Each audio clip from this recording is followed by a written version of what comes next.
to TV5 News at 9. Today we are talking about concussions with board-certified neurosurgeon Dr. J. Jaganathan. Thank you so much for joining us today, Dr. J. Morning, Colette. Thanks for having me. Good morning, of course. Okay, first tell us, Dr. J, what concussions are. So a concussion is usually a transient change in the brain's function. Usually it's caused by traumatic forces. Commonly you hear about it after car accidents and things like that. But more and more we're hearing about it after sports as well. And traditionally it's been defined as a mild traumatic brain injury, but our current information and research shows that it may have more lasting effects than we originally thought. Well, now, you know what, doctor? How has the way that you approach concussions, how has that changed? So only about 10% of concussions involve loss of consciousness. So one of the things that classically people have thought about is that if you were knocked out or you had loss of consciousness, that would be a concussion. But we know now that it could be more minor trauma to the brain that can have the same effects of concussions without the loss of consciousness. The other thing that we know now is that CT and MRI scans can often be normal after concussions. So usually the clinical judgment, meaning what a patient is telling you, is as important as any type of diagnostic studies. And in spite of these factors, though, up to 15% of patients may have symptoms lasting longer than a year. So it is important that patients who have these symptoms, especially after sports, be identified and that they be treated appropriately, because the sequelae or the results of these oftentimes can be long-lasting.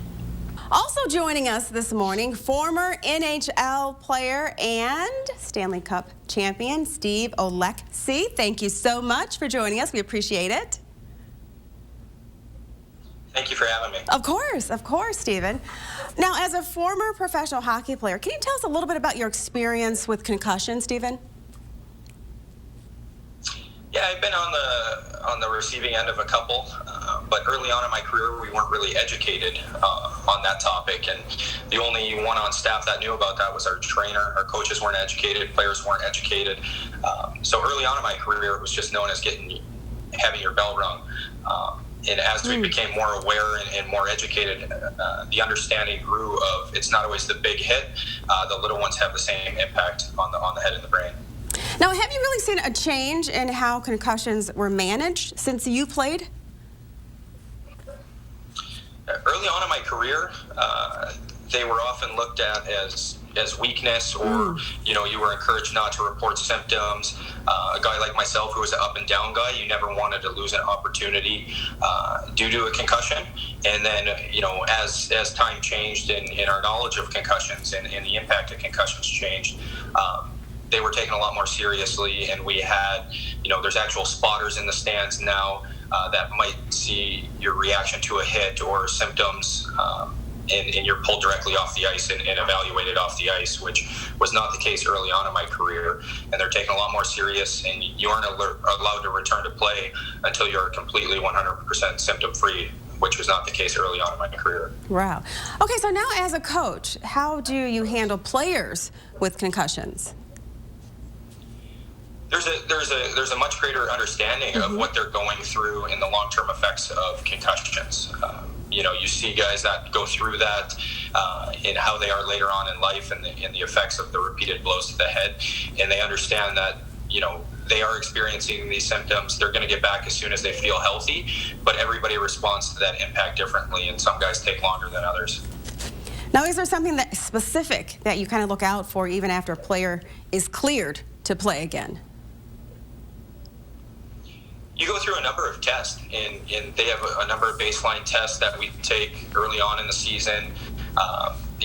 And then once you experience those symptoms coming back, you have to completely pass the baseline exam.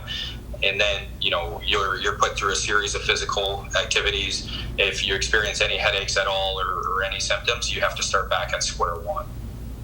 Well, Stephen, thank you so much for joining us today and giving us your personal experience with concussions. That really was very helpful. We do appreciate it. Thank you so much for joining us.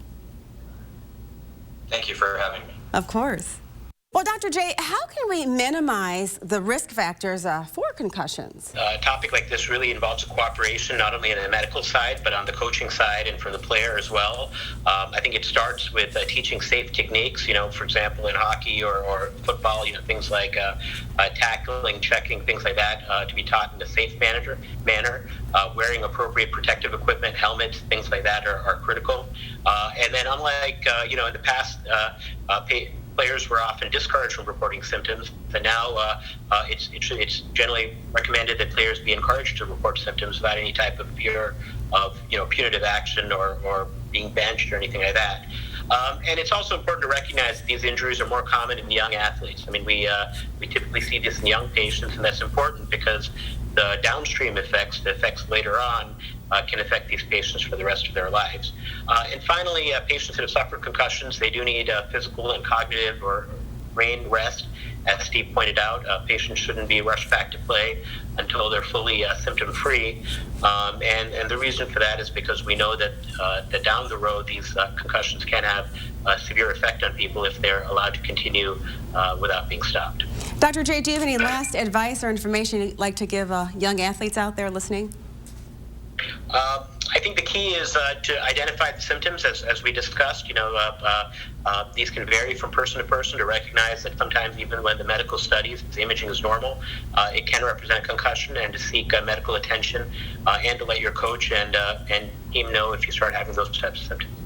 Perfect. Thank you, Dr. J, and once again for joining us today. We appreciate it so much. Thank you very much. You are welcome.